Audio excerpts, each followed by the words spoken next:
Hello, everyone, and welcome back to another exciting episode of What a Fuster Cluck. I'm your host, Lolita, and I am joined today by the amazing Rachel Eade, mama of five and published author. Her book is called Faith, A Ratchet to Riches Story, which I love the title. I think that's so much fun. But that is not what Rachel is here to talk about today.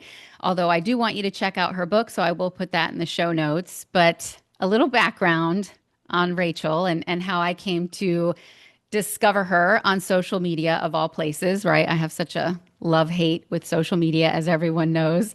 But I found Rachel through a mutual friend who had recommended her page on Instagram for some products that I found really interesting. Everybody already knows I'm a huge supplement junkie, self proclaimed.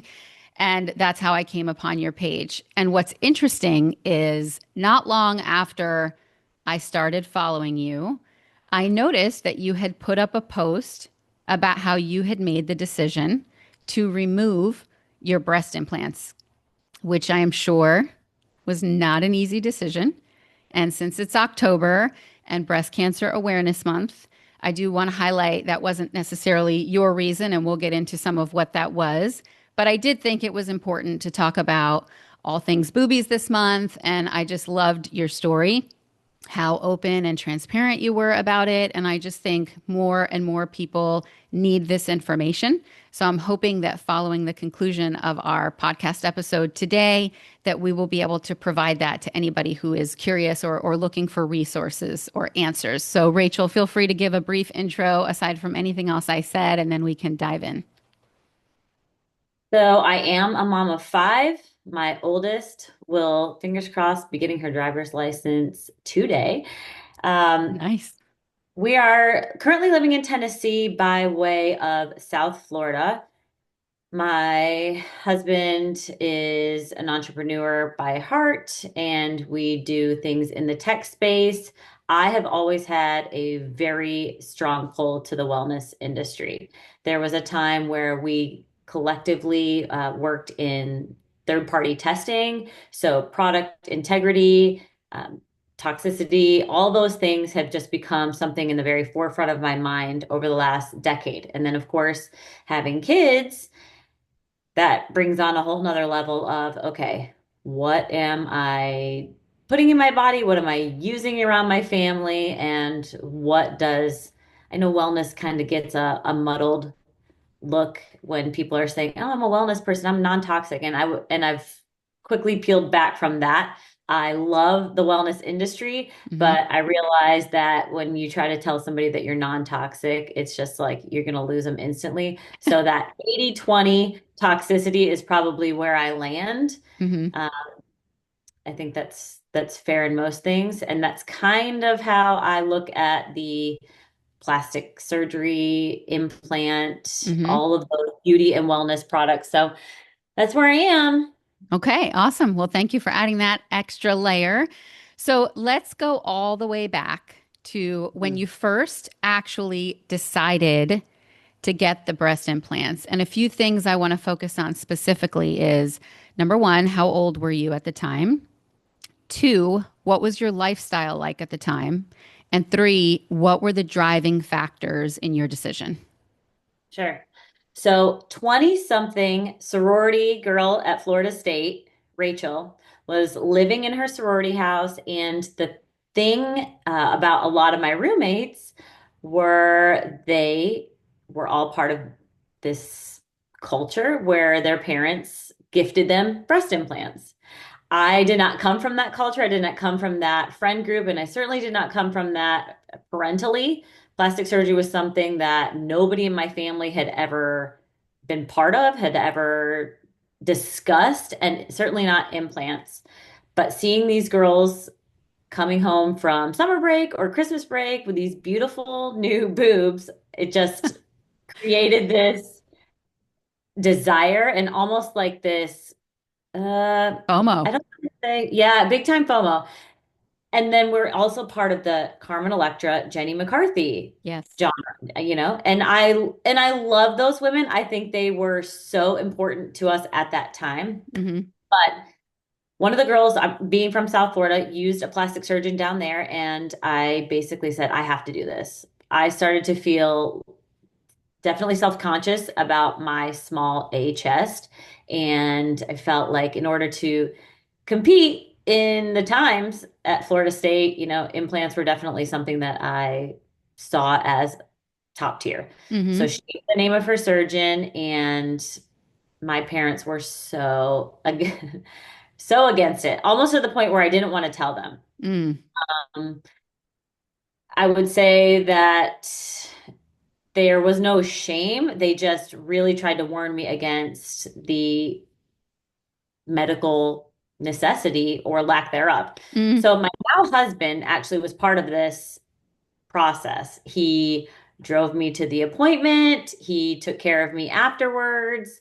And although we were not dating or in a relationship at the time, we were just friends. He is the person who took me to this appointment. So there I was, 20 something, and these fresh, implants. The surgeon didn't ask me any questions about concerns or provide any informed consent. Now, looking back, I can almost guarantee a 20 something Rachel would not have even cared to listen Mm-hmm. to informed consent. But what I later learned is that implants do, in fact, come with a black box warning label. And clearly, 40 something Rachel knows a lot about what that looks like. But even providing me, hey, here's some things that could go wrong. Here are some things that your body could respond negatively. Any of that, none of that was given. It was basically, here are two types of implants. How big do you want to go? Right. Signed, sealed, and delivered. The Mm-hmm. actual surgery was very simple. The after the recovery part was challenging. I will Mm. say that I felt you do feel, and they describe it like an elephant sitting on your chest Mm. for about a week, and you have shortness of breath, your arms don't really want to move, and with implants under the muscle, you just feel every movement. Wow. Sitting, you're sleeping in a recliner, so that part is just not cute. But once you get on the other side of that and you're young, your recovery is pretty easy. You've got these beautiful boobs and you're just so happy with your decision. You think nothing about that. It's like a blink on the timeline. Mm-hmm. Yeah. Fast forward, then you're a nursing mom and Mm. you're nursing with these implants. Your boobs do what boobs do, and they expand even more. Yep. They deflate, they expand again, they do all these things. So I actually ended up having a second set of implants in my early 30s, right before my wedding, actually. I had was one child in already, and I noticed that my implants were stretching my skin to the point where you could start to see, rippling underneath. My Mm. skin was thin. So then I did go to another surgeon and get a second set of implants at that time. So it was about a Mm-hmm. decade later. So Okay. um, two sets of implants in at the age of 30. Wow. And let me ask, so $1 million question, what size did you end up going with in both surgeries?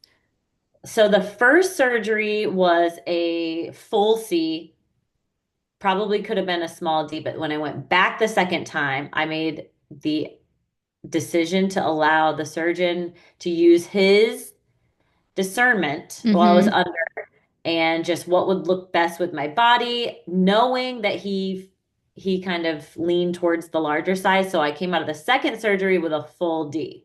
Okay. Mind Okay. you, I am 5'5" and without implants, about 112, 115 pounds. So now I'm 120 with the implants Mm-hmm. and on a big a big chest on a small frame. Right. Okay. So let me ask you this. You already mentioned in the first consultation there was really nothing in the way of informed consent. How about that second time? Was it a little bit Second better? time, it was probably even worse because he knew that I was confident in plastics. He knew that I had come to him after already being to someone else. And so really his approach was, how big can I go? Because in his mind, everybody always wants to go bigger than they say, or they get them and they feel like they should have been bigger. So really the conversation was, At that point, there were newer implants on the market. Mm-hmm. So, do I want to do silicone or do I want to do saline? The Mm-hmm. first time I did saline. The second time I did a gummy gel implant Mm-hmm. and I did go bigger. So, really, it was just, do you Mm-hmm. want to continue with this type of implant and do you want to go bigger? That Okay. was Was there any conversation about are you going to have more kids? Are you planning on nursing? Anything like that? nothing. At Okay. that point, he knew I had already had one child and he'd seen how my body responded. He did give me pigskin grafts underneath. It's like an internal bra. Mm-hmm. Now, when I got the implants out, you can actually see how that never fully grafted or never even grafted at all. Oh no. When my implants came out and we saw the video of the capsule cutting, it's like it almost looks like a piece of cheese. Mm-hmm. The color and the texture that was placed underneath because my skin was so thin from stretching with the implants. Mm-hmm. They do this internal bra.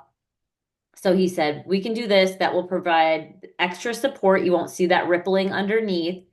It will just naturally graft to your body. It will be seamless. And it never actually did what it was intended to do. It did provide a bit of a buffer, like a layer of skin, but it was never adhered to anything in my body, not the implant, not my skin, nothing. Okay. So it never fully integrated, unfortunately. Oh. All right. So you're two sets in, the informed consent is still kind of missing. And I think that's important because a lot of people could chalk that up to, oh, maybe it was just at the time when you had them, but now here you are kind of on round two in a Mhm. similar experience. So when did you actually make the decision to remove them? And what were some of the reasons that led up to that? What were you experiencing that was making you think I might need to evaluate this? So now I'm in my 30s and I have two kids, and I'm definitely down some wellness rabbit holes. I'm thinking about all the things that I would or would not do. And that leads me to think about the things that I've already done.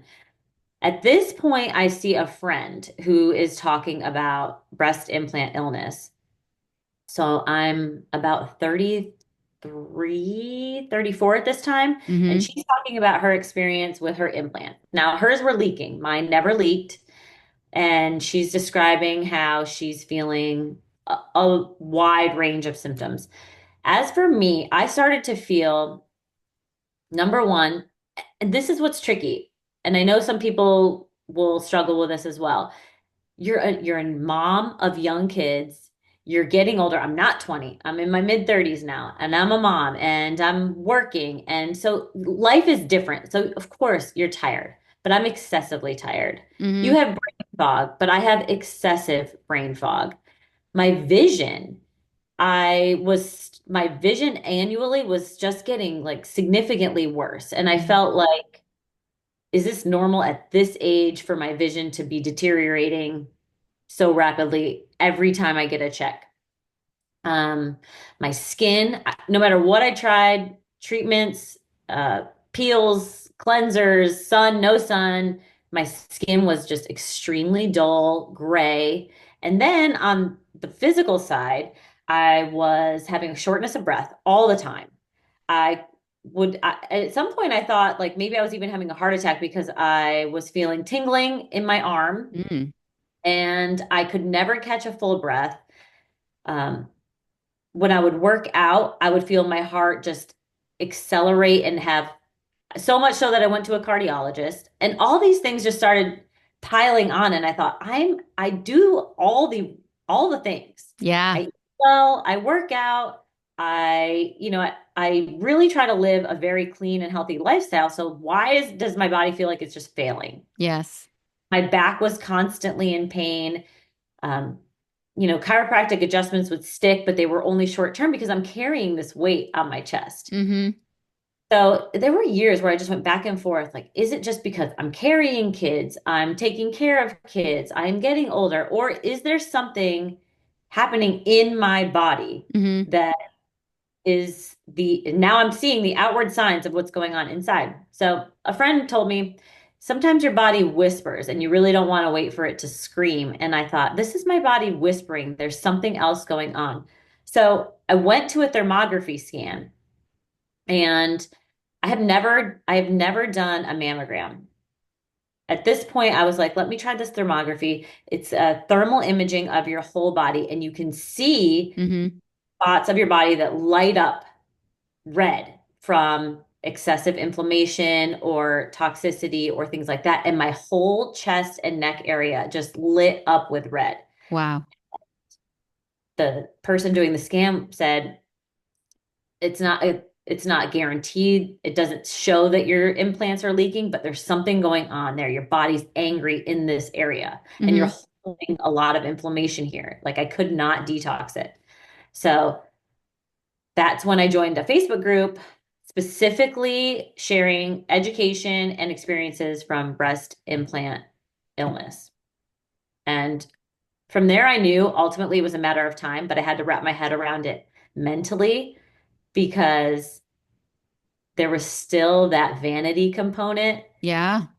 that I was having such a hard time letting go. Even knowing like it was worth finding out if this was what was causing all of these problems, I Mm-hmm. still had to think about, well, I have to also look at myself in the mirror and I'm gonna have to look at this new body, which is really my old body because Yeah. that's how I started. Yeah. And so yeah, from that point, I set out to learn as much as I could about breast implant illness, speak to doctors that were dealing with explants, Mm-hmm. people who had done it, um, and then again, just get my head around moving forward in that direction. So a few things that you touched on, I want to kind of come back to. So the symptoms, and I love what you said about sometimes the body whispers and sometimes it screams. So better to listen to the whispers before the screaming starts. So I think that's a great takeaway. Some of the other things that I've heard, there are two women in particular who I kind of followed through their also removal journey.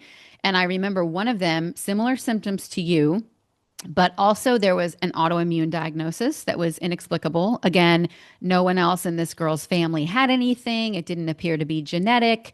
She did all the things, right? Ate clean, healthy lifestyle, exercise, slept, happy at work. Really all of it was kind of inexplicable. Why is this happening to me, kind of thing. And she found a group when she started doing some research in a similar fashion where someone had said to her, do you think it could be your implants? And that took her down her journey. And ultimately, she had hers removed as well. And then I also want to go back to the decision to remove them because in this day and age, I think more so than any with social media, back when I was growing up, it was everything was very celebrity driven. You mentioned Carmen Electra, you mentioned Jenny McCarthy, Pamela Anderson, right? Yeah. And Oh we yeah. were we were just flooded by this stuff, not on a phone, but magazine covers everywhere. And all we had was the TV. So it was MTV and it was movies and what were the celebrities doing, right? What did it look like? And that was not really a time when people were doing the crunchy granola, all natural, kind of thing. And even for myself, so a little opposite, right? I had these glorious C boobies my cha-chas that I love, and I developed late too. And it's so funny. My sister will kill me for this, but she used to always make fun of me when I was little because she developed before I did. And then all of a sudden I just like completely surpassed her. And then when I had my babies, and I breastfed, it was like, I mean, every day it's a constant reminder of that, right? When I look at myself in the mirror now. And for me, I say this to people all the time.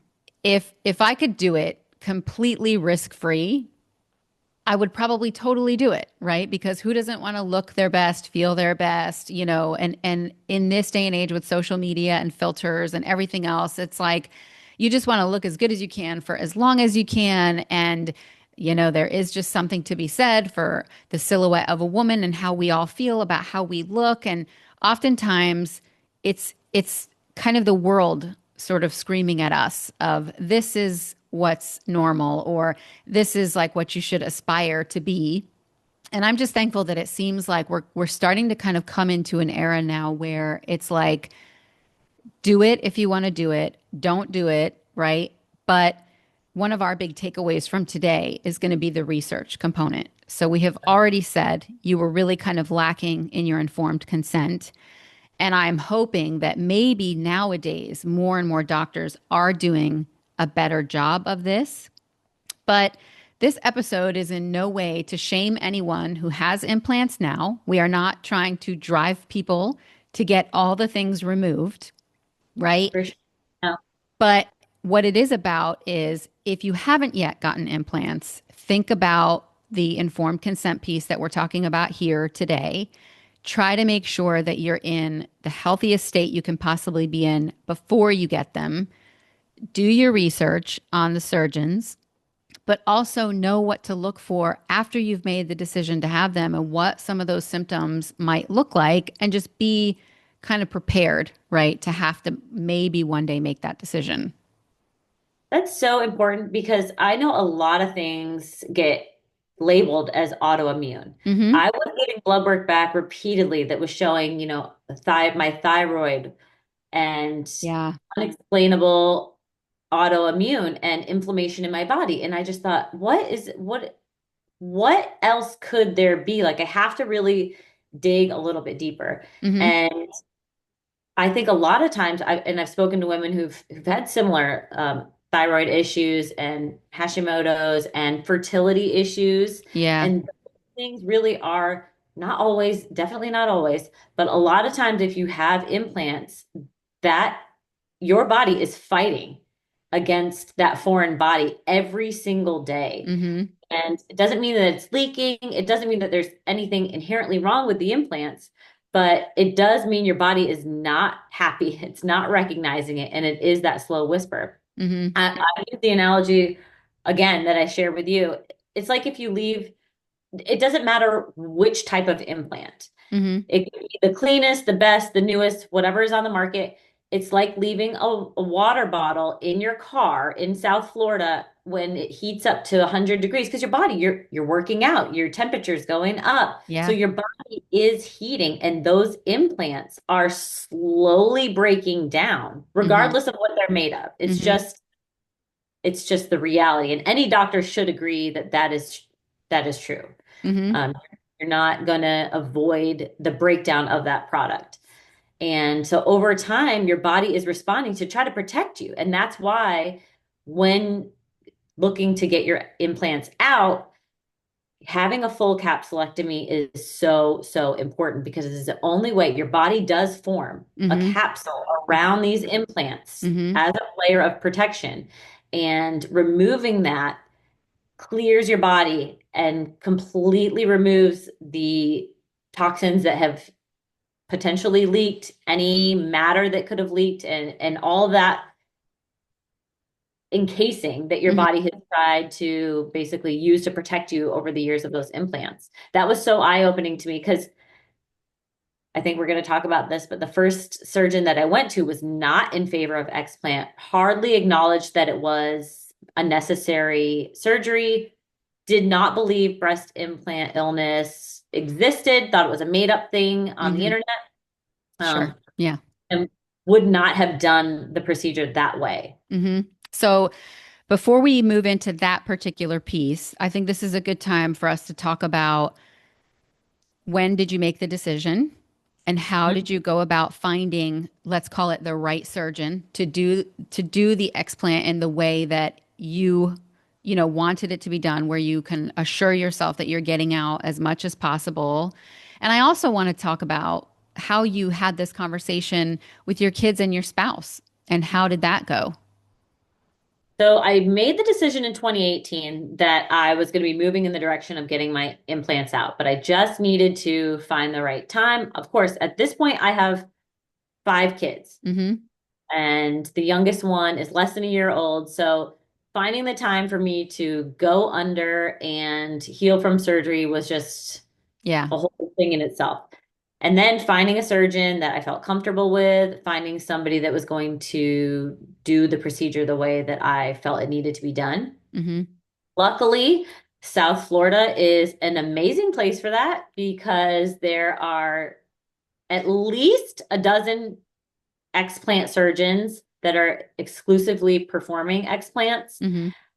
And at the time, I went on a wait list for well, let's go a little bit back. I went back to my second surgeon Mm-hmm. and had a consultation about taking the implants out there.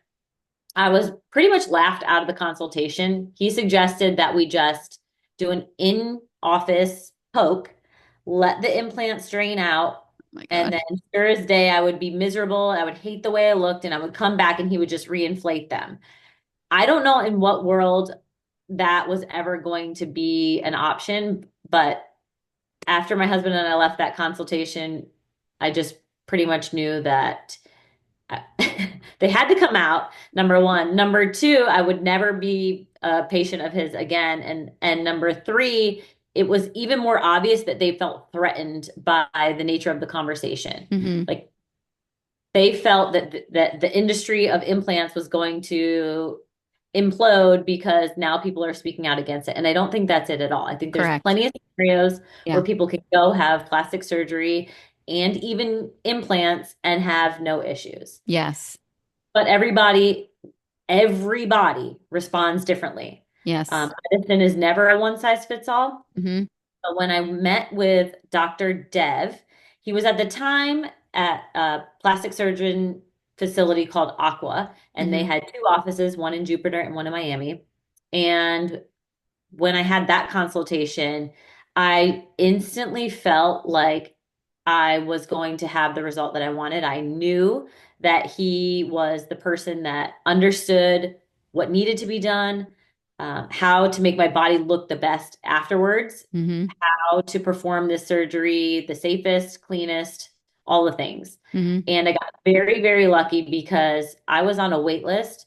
Uh, I had a surgery scheduled about a year out, but COVID hit and a bunch of people had to cancel their appointments because they weren't allowed to travel. And as soon as they reopened elective surgeries, since my name was on the list and I was local, they called and said, "Hey, we can see you in a couple weeks if you want to come in." Mm-hmm. So although mentally I was 90% ready, I just thought, okay, God's telling me I can go now. I'm going to go now. I feel very lucky to be close enough to this facility. Everything was shut down anyway, so I Yeah. had family that could help. My husband was home. The kids weren't going to school, so it actually worked out. The one thing COVID worked out really in my Yeah. favor that I got bumped up on this list. So Yeah. in May of 2020 is when I went to have my explant in Miami, Florida. Okay. And what was it about this doctor in particular that you knew this was going to be the one? I had seen him perform two explants on people that I knew personally, and they were thrilled with their outcome. Mm-hmm. Second, so that was number one, personal experience. Number two would be that when I spoke to him, he let me know that effective when I saw him in that consultation, he was no longer performing implant surgeries. He was Wow. doing other plastic surgeries. He'll do other plastic things. You know, he's doing rhinoplasties, he's doing facelifts. So he's doing other aesthetic things, but he will Mm-hmm. no longer place implants in a patient because he feels so strongly about that industry and that product not being safe for patients. So he is Interesting.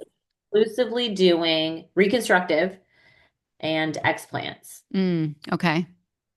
So we did discuss the idea of a fat transfer, Mm-hmm. and he let me know he will never do a fat transfer in that same surgery. You need Mm-hmm. to wait at least a year for your body to kind of adjust, go back to normal, and then he could do a fat transfer if you're a candidate. Mm-hmm.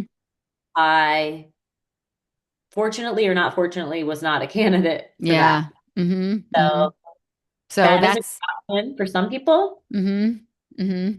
Yeah, and I'm familiar with that just because so I see a breast cancer doctor twice a year because I'm high risk and I've had a biopsy before. And she and I have talked about what are my options for reconstructive surgery.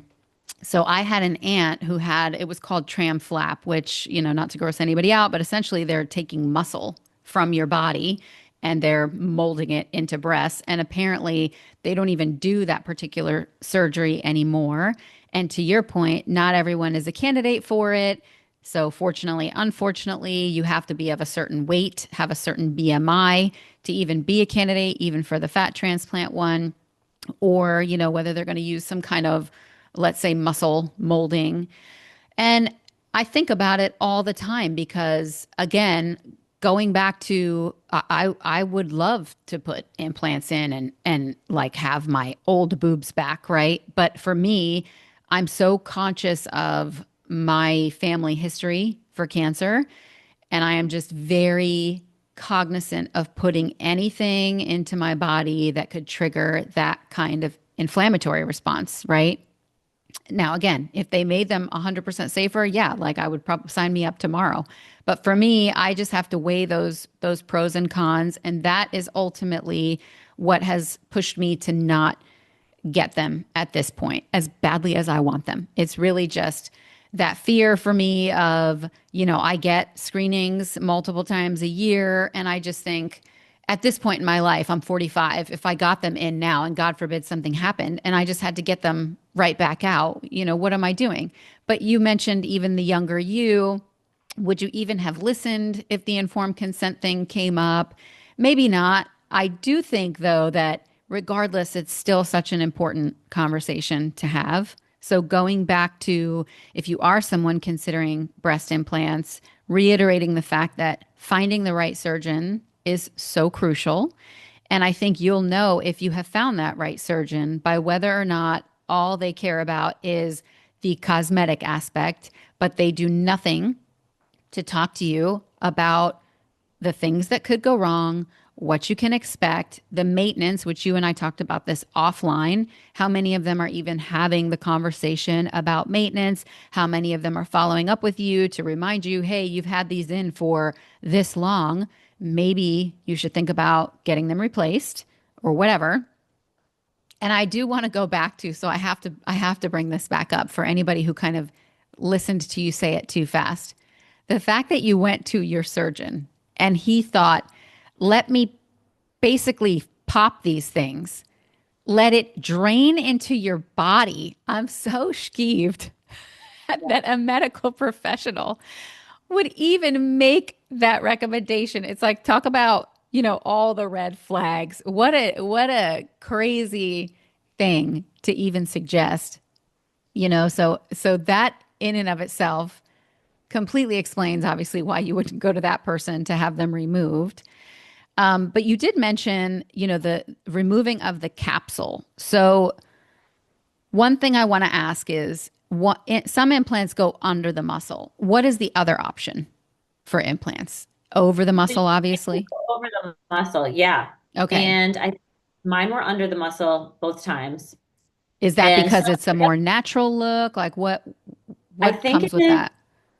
to be honest, now I think people are doing them partially under the muscle because I think it looks less natural one way or the other, but it depends on the body. It depends Mm, really on like your chest size, if hmm there's a lot of muscle there to begin with.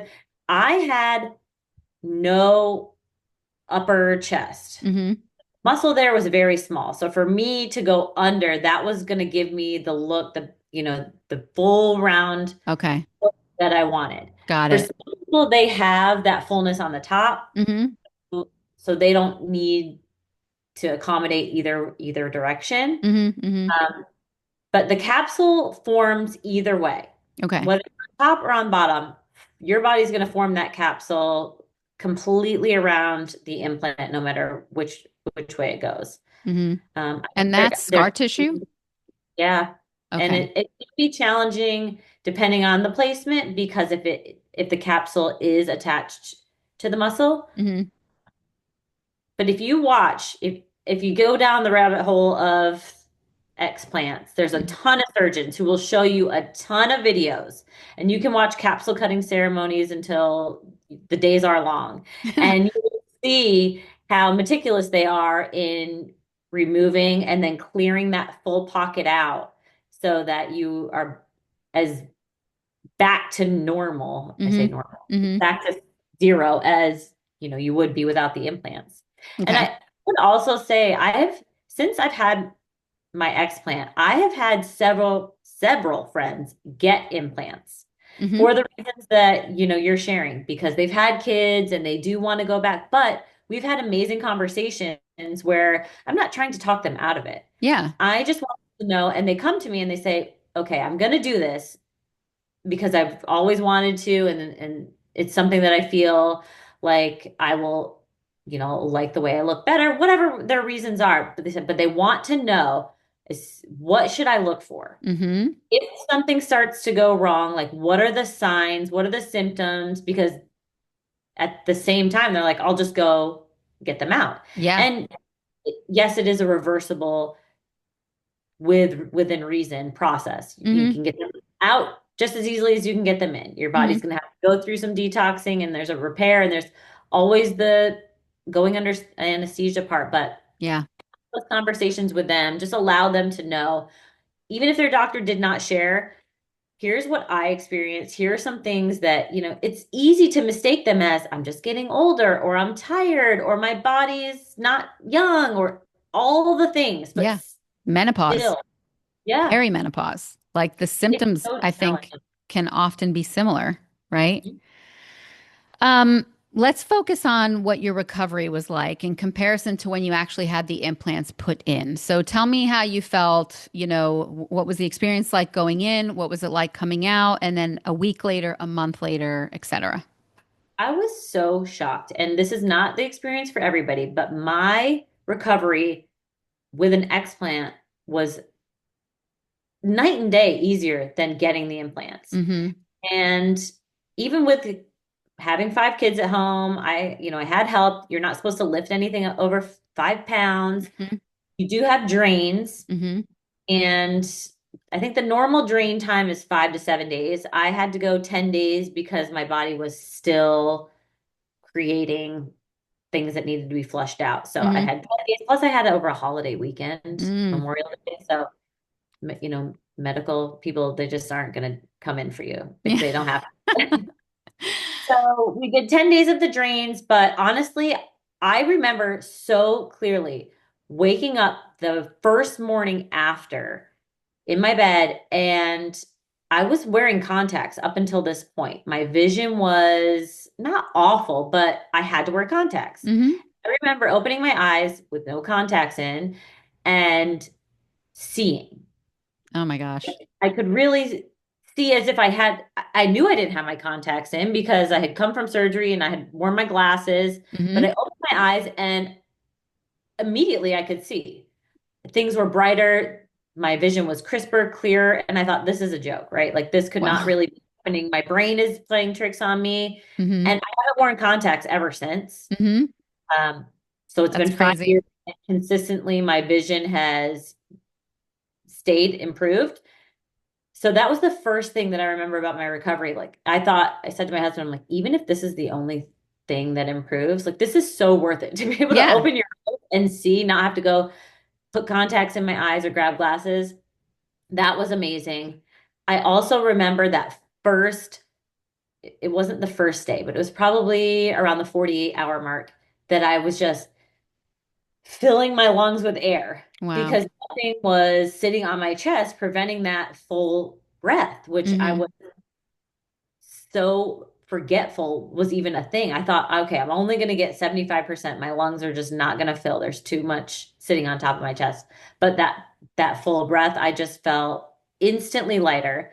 And then just standing up straight. I Mm. could feel the term a weight off your chest is like absolutely the only way to describe it because everything about my body was obviously lighter because it was just physically lighter. Yeah. But all the things that had been challenging me with my arm, my shoulder was constantly tingling, was feeling numb. The doctor did tell me that the implant was pressing on nerves Mm-hmm. underneath my arm. So that was something that was going to be unavoidable Mm-hmm. without taking them out. I was going to have that forever. Mm-hmm. So I just started to feel instantly like healing was going to happen. And Mm-hmm. the recovery part was I was doing laundry. I could have milked it. I probably should have milked it a little. I did. But I was doing laundry. I was going up and down the stairs. We went out to dinner 2 days later. Yeah. I honestly felt great. Okay. Um, I can't say I know a lot of people have challenges with recovery. The anesthesia part is what it is. Mm-hmm. That kind of sucks Mm-hmm. around it. Yeah. But I felt immediately like, okay, this is exactly how I wanted to feel, and it's only going to get better. And Mm-hmm. in fact, it only get better. That's unbelievable. I can't believe the thing about the vision. I would have never guessed that that'd be the first thing that you would say. People had mentioned it in that Facebook group. I kept reading that over and over. They're like, I can't believe how clearly I'm seeing like the whites of your eyes. Yeah. If you are somebody considering an explant, I will say take a photo Mm-hmm. of your eyes up close before you go in. And then take one every day for the week after. The whites of your eyes change almost immediately. That's It's amazing. like your body is free of Yeah. whatever was clogging it and it starts in the eyes. It's so bizarre, but it's That's also good. wild. Yep. Yeah. So, tell us too how you kind of approach the conversation with your family because you again, five kids ranging in age. Obviously, this is a visual difference for mommy, and you're going in and having a surgery. So, what was that conversation like? So first and foremost was the conversation with my husband, Mm-hmm. and he was fully supportive, even though I was probably trying to talk him into talking me out of it. Because I'm like, are you sure? Like thinking about like this is how I'm gonna look, and you remember how I looked before, and it's never gonna look like that again, and Mm-hmm. really guarantee what it's going to look like, Yeah. all these things. Mm-hmm. So in my mind, he was 100% on board, and I was thinking he would be my out if he was like, "No, are you sure?" But no, he never was. He was fully supportive, 100% all the way. He said, "If you feel like this is what you want to do and what you need to do, we're in. Like let's do this." Mm-hmm. And he understood my concerns, and he was hopeful for the same outcome that I was. Mm-hmm. As for my kids, my oldest two were really the only two that were old enough to comprehend. Yeah. And they both had obviously never seen me without boobs. Mm-hmm. So they were like, okay, if that's what you want, but why did you even get them to begin with? Mm. I never had that conversation with them. So it really Yeah. went to why did I do that? And so that was really a touching moment for me to be able to share with them. Sometimes you don't see yourself the way you think the world sees you or Mm-hmm. should see you or what you deserve. All these things about just being confident in who I was. Mm-hmm. And I really lacked that Yeah. at 20 something year old. I Yeah. really failed to see myself as beautiful naturally Mm-hmm. and also it wasn't like pressure, but just seeing what other people were doing. And I was Yeah. really having a hard time feeling like I was going to miss something Mm-hmm. because I was facing jealousy issues. Mm-hmm. And Mm-hmm. that was a really open conversation. And thankfully, my kids understood. They were young, so still a little bit naive. Yeah. And when I came home, I brought the implants. They thought that was fun. They Oh my God. thought I was around for like 6 months before I finally threw them away. But That's crazy. Oh, that's too funny. All right. And I think a good place for us to wrap the whole conversation is the reconstructive piece for you. So now you have the implants out. You have to go through some type of a healing. Was there any phase two, or did you just kind of heal and it sort of looked exactly how you and the doctor had discussed it looking, or what was that like?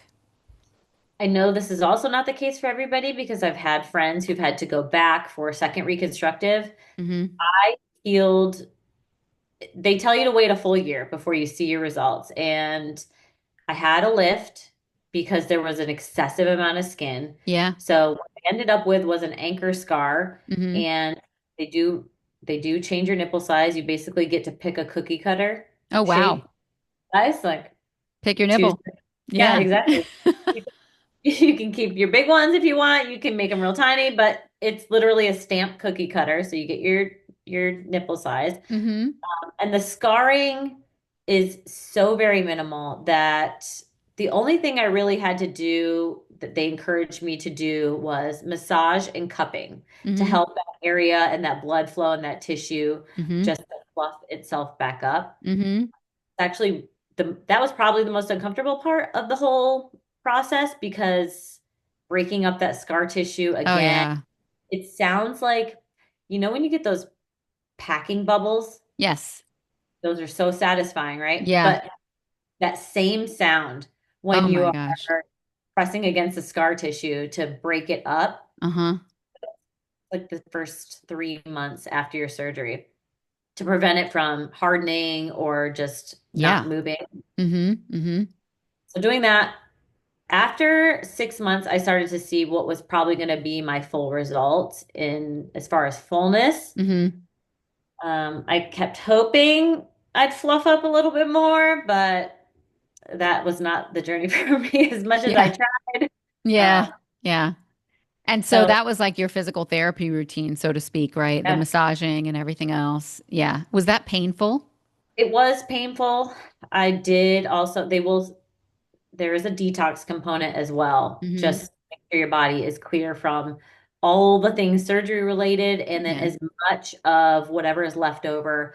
Sometimes implants cause mold inside your body. Mm. Sometimes, there's the obvious leak, Mm-hmm. Mm-hmm. whatever the implant type. So we did lymphatic drainage, we did detox baths, there's just a wide variety of things that you can do afterwards. But from about that 6 month point until now, I've had no complications, no issues, no need for revision. Mm-hmm. I have full feeling. That's Mm-hmm. also a thing. You could have no feeling. Yeah.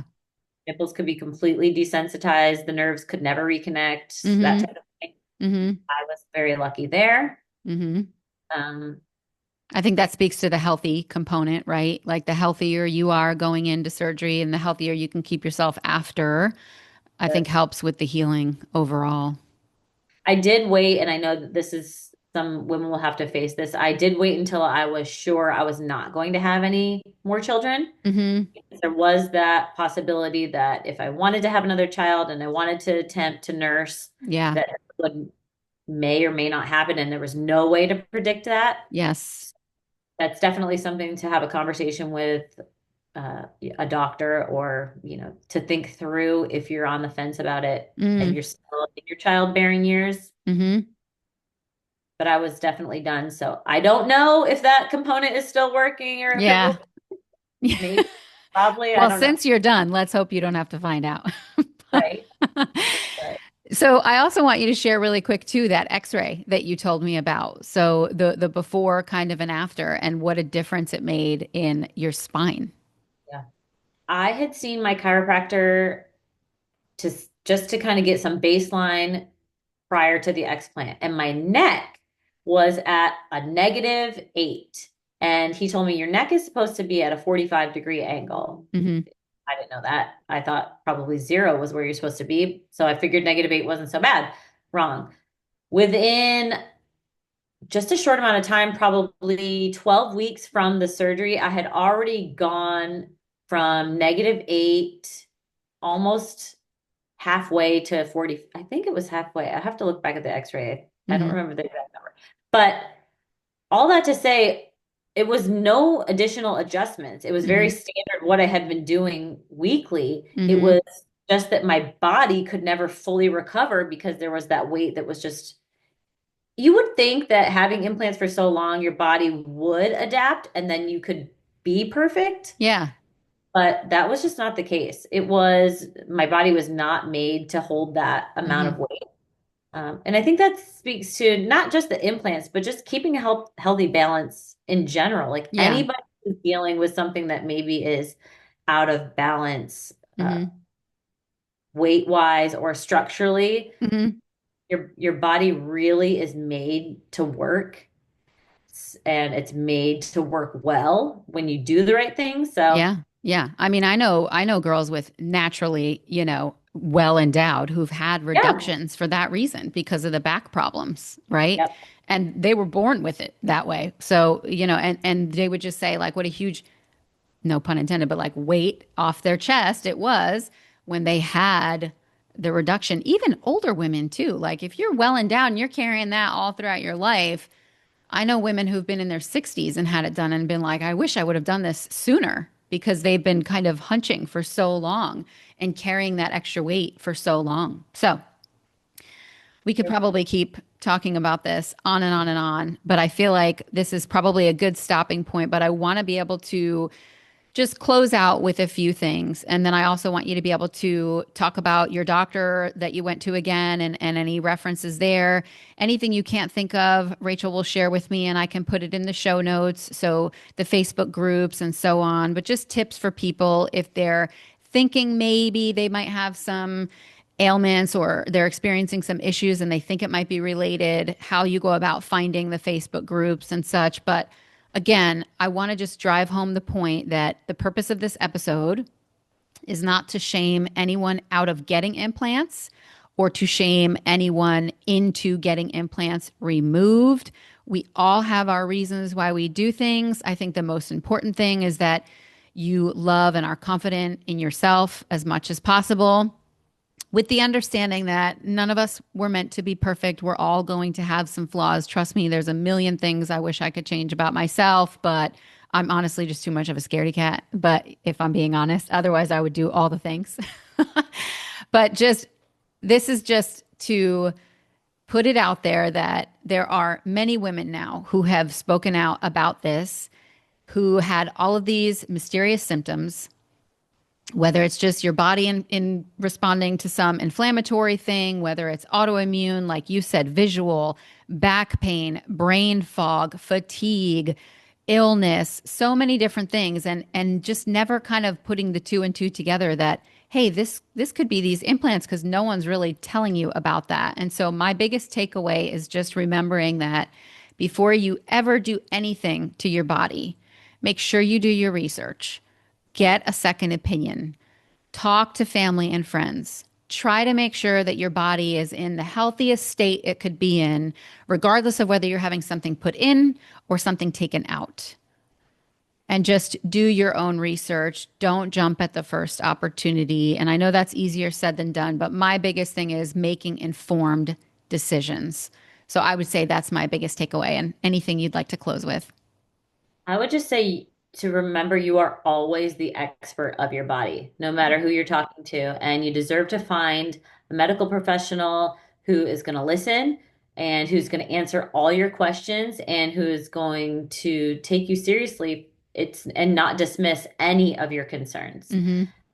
There's no one size fits all for any type of surgery. So any symptom that you might have that you think could be a contributing from or as a result of something, it's worth exploring. And there are medical professionals out there like Dr. Dev, who did my explant, and they're willing to listen, they're willing to talk through, they're willing to give you options. And Mm-hmm. that's always the most important is again having that informed consent. You need to know both sides of the coin when you're going into those types of surgeries and just listening to your body. Yeah. And Dr. Dev, you said, was out of Miami. So is Aqua still the name or have they gone under No, a he's different name? actually getting ready to have a brand new grand opening for their new facility. It's going to be Enso Plastic Surgery in Miami, and his office staff is absolutely phenomenal. They will take care of you start to finish. You can do virtual consultations, and I don't get paid to say any of that. I Yeah. don't have any affiliation other than just a thrilled patient of that practice. So, Yeah. And I think a good resource here, even if you're somebody who doesn't live in Florida, is to just look for this doctor, check out his website, and maybe that will just give you sort of some insight into the kinds of offices you can be looking to in or around your area. Or I know people who have traveled to Miami for implants. So maybe they would travel, to get them removed if it meant going to the right place and seeing the right person. So, Rachel, again, the book is Faith, A Ratchet to Riches Story. I highly recommend, if you haven't already read that book, that you check that out on Amazon. It's a fun read. Your story is incredible. I love how much you've shared on social media so openly and honestly. with, no shame. And I think it's important for women to hear these types of messages. So I really appreciate you coming on, and any info that you want to share with me, I'll post this episode next Monday. I'll get it all in the show notes, and I just really appreciate you and appreciate the time today. Same. Thank you so much. I can't wait for women to hear this episode. Amen. All right, thank you.